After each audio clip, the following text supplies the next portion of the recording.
menpresentasikan lingkungan manajemen olahraga.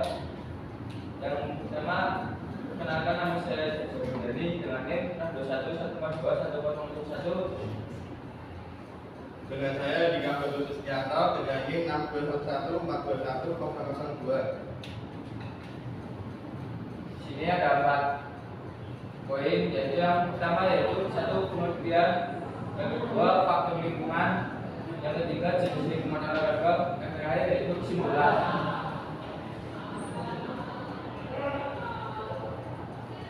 Pengertian manajemen olahraga adalah bidang manajemen bisnis yang berfokus pada olahraga, rekreasi, dan efektivitas fisik. Pekerjaan dalam bidang ini melibatkan perencanaan, pengorganisasian, penganggaran, pemasaran, pengarahan, dan juga pelaksanaan evaluasi dalam organisasi atau dokumen produk atau layanan utamanya terkait dengan olahraga, rekreasi, dan aktivitas fisik.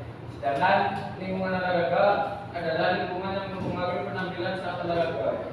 Contohnya, anak yang dibesarkan dari keluarga penggemar sepak bola, maka sejak dini di sekitarnya tentang sepak bola. Bahkan terkadang juga dikenalkan atau diarahkan oleh kedua orang tuanya menjadi atlet sepak bola. Yang kedua yaitu faktor lingkungan. Yang kedua adalah faktor lingkungan yang cukup memberikan pengaruh terhadap perkembangan prestasi atlet, yaitu yang pertama ada lingkungan keluarga, yang kedua lingkungan sekolah atau kampus, yang ketiga lingkungan olahraga seperti pengurus dan pelatih.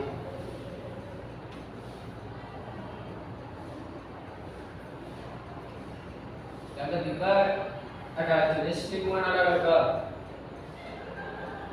Yang pertama yaitu umur. Berbagai komponen tubuh berkaitan secara langsung dengan pertambahan umur, menyangkut kekuatan otot, dimensi, anatomi, atau diameter penampang otot. Yang kedua genetik. Bersifat bawaan ini menyangkut proporsi tubuh, karakter psikologis, jenis otot, serta suhu. Yang ketiga yaitu jenis kelamin. Perbedaan yang dirasakan adalah kekuatan otot, daya tahan, dan kecepatan. Perbedaan antara laki-laki dan wanita disebabkan karena pada laki-laki timbulnya hormon testosteron. Di sini tampak bahwa terdapat perbedaan proporsi dan ukuran otot yang lebih besar pada laki-laki dibandingkan dengan wanita. Yang terakhir yaitu berat badan. Dengan mengetahui berat badan seseorang, kita akan dapat memperkirakan tingkat kesehatan atau gizi seseorang. Yang kelima adalah mental. Apabila mental yang kurang bagus, maka prestasi puncak tidak sulit untuk dapat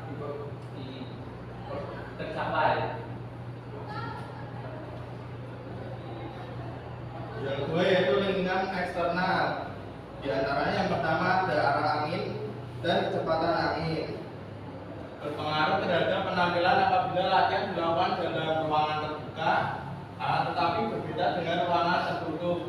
Yang faktor angin sangat besar perannya, kecuali untuk satu olahraga tertentu seperti bulu tangkis. Yang kedua pencahayaan, bahwa orang yang terbiasa berlatih dengan tempat dengan pencahayaan yang kurang, kemudian bertanding di tempat lebih terang, maka awalnya akan kesulitan. Yang ketiga yaitu suhu lingkungan dan kelembapan relatif udara. Itu adalah hal terpenting yang mempengaruhi penampilan dalam olahraga sehingga harus betul-betul diperhatikan.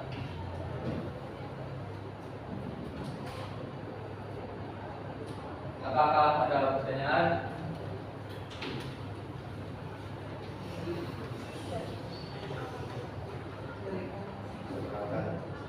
Izin bertanya, sebelumnya perkenalkan nama saya Fernanda Rizal Fasari dengan NIM 621142107. Pertanyaan saya yaitu bagaimana pendapat Anda dalam perspektif manajemen olahraga, apakah menjadi atlet olahraga profesional itu menjadikan?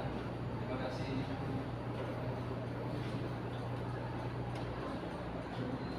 Ini teman-teman ada yang pendapat terlebih dahulu? Kalau tidak ada, saya mencoba menjawab. Bagaimana pendapatmu dalam perspektif manajemen olahraga? Apakah menjadi atlet olahraga profesional itu menjanjikan? Menurut saya yaitu yang pertama yaitu pendapatan kalau atlet profesional itu sangat cukup sekali, karena seorang atlet olahraga profesional pendapatan bisa dari nilai kontrak, sponsor, bonus dari klub ataupun pemerintah. Yang kedua yaitu kebugaran tubuh tetap terjaga karena atlet rutin melakukan latihan dan pola makan terjaga sehingga kebugaran tubuh tetap terjaga. Izin interupsi untuk menambahkan pendapat dari kita. Sebenarnya tergantung lagi kepada manajemen olahraganya, bagaimana apakah atlet profesional itu menjanjikan atau enggak. Yang pertama kita lihat dari prospek berpendapatan dari berapa tahun hingga ke berapa tahun lagi, kayak selang berapa tahun yang mendapatkan gaji itu, karena seorang atlet kan tidak sampai seumur hidup dia menjadi seorang atlet, kan hanya ada beberapa tahun kejayaannya. Kalau orang bilang apa tahun kejayaannya, dan menurut saya sendiri itu tergantung lagi ke manajemen olahraganya, gimana dia mengatur keuangan kepada seorang atletnya. Dan ada juga banyak kasus seperti kayak atlet olahraga yang gak dipandang atau apa ya, dibilang gak dilihat gitu ke pemerintah, sehingga kayak mereka sebuah kekurangan gitu kan. Tidak banyak yang kita lihat di televisi maupun kita juga. Jadi menurut saya sendiri itu lebih ke manajemen olahraganya, bagaimana pengaturan terhadap olahraga. Ini masih ada kurang menambahkan. Baik, saya akan menambahkan sedikit, yaitu bisa menjadi PNS. Ternyata seorang atlet juga bisa menjadi PNS secara khusus. Untuk atlet berprestasi dibuka oleh Kemenpora sebagai apresiasi terhadap atlet-atlet yang telah berprestasi. Yang kedua, mengharumkan nama bangsa. Seseorang atlet yang berprestasi di tingkat dunia tentu ikut serta membantu mengharumkan nama bangsa Indonesia. Dan terakhir, menjadi atlet profesional juga tidak semudah yang kita bayangkan. Kita juga harus mengorbankan waktu, tenaga, pikiran.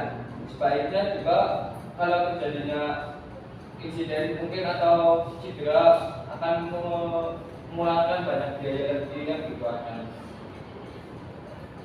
Ada yang mau bertanya lagi mungkin? Silakan. Izin mengenalkan diri, nama saya Anggaini Kaputri dengan NIM 621421022. Pertanyaan saya, apa perbedaan peran kapten dan pelatih dalam manajemen lingkungan olahraga sebuah cabang olahraga?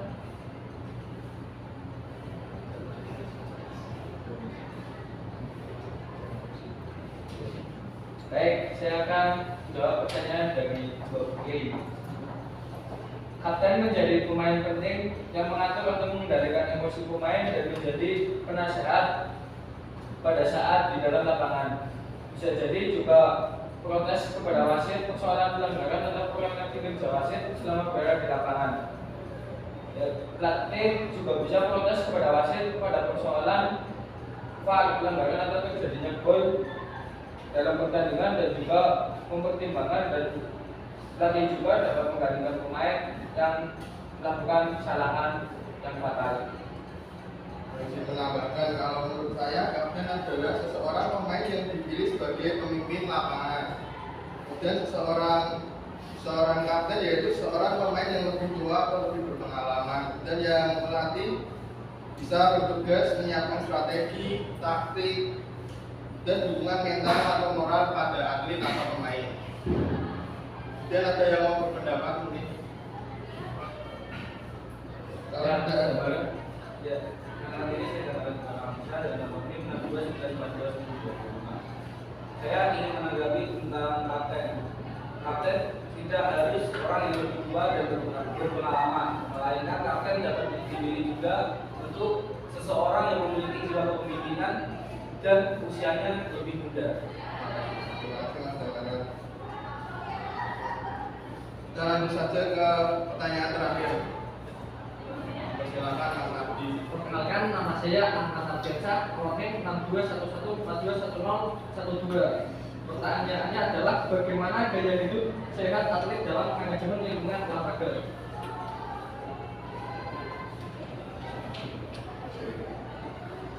Baik, saya akan jawab pertanyaan dari Mas Adri.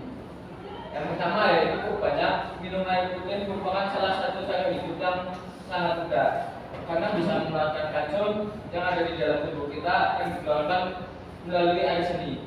Yang kedua yaitu meninggalkan kebiasaan buruk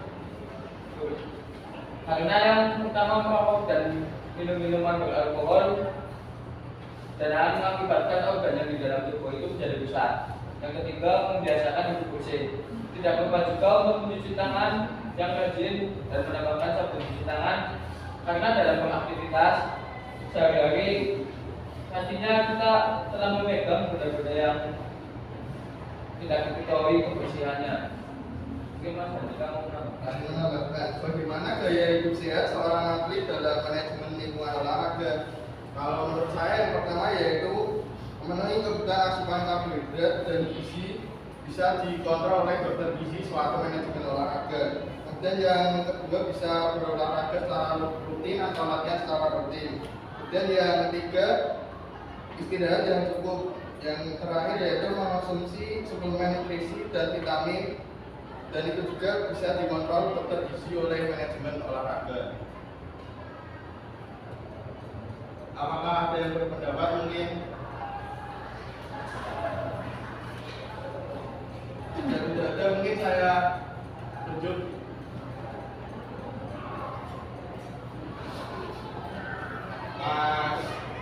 Mas Udu mungkin. Ya, assalamualaikum warahmatullahi wabarakatuh. Perkenalkan, nama saya Bu Haji dengan NIM 6211421 Saya ingin bertanya, bagaimana pendapat Anda ketika ada atlet yang tidak bisa memanajemen gaya hidupnya di lingkungan? Terima kasih. Mungkin ada yang mau menjawab terlebih dahulu sebelum saya jawab. Silakan. Oke, saya ingin diulang. Baik, bagaimana pendapat Anda jika ada seorang atlet, mungkin bisa atlet lokal atau sampai atlet profesional, dan dirinya sendiri tidak bisa memanajemen gaya hidupnya di lingkungan olahraga? Nama Muhammad Ramadan, izin menjawab ya.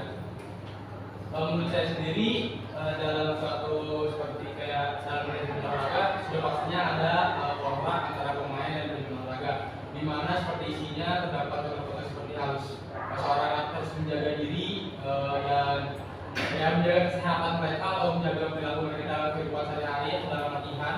Itu sudah ada ke dalam kontrak mereka yang dimana mereka harus patuhi. Jika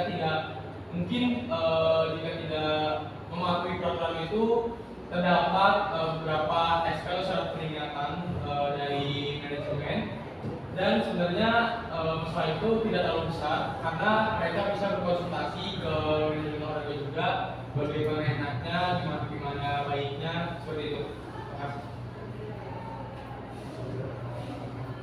Kalau menurut saya, apabila kita sudah menjadi atlet, kita harus konsisten, kemudian atlet itu harus dijaga. Kalau tidak bisa menjaga itu, berarti tidak bisa menjaga performa terbaiknya nantinya. Mungkin setelah itu saya lanjut langsung ke kesimpulan atlet.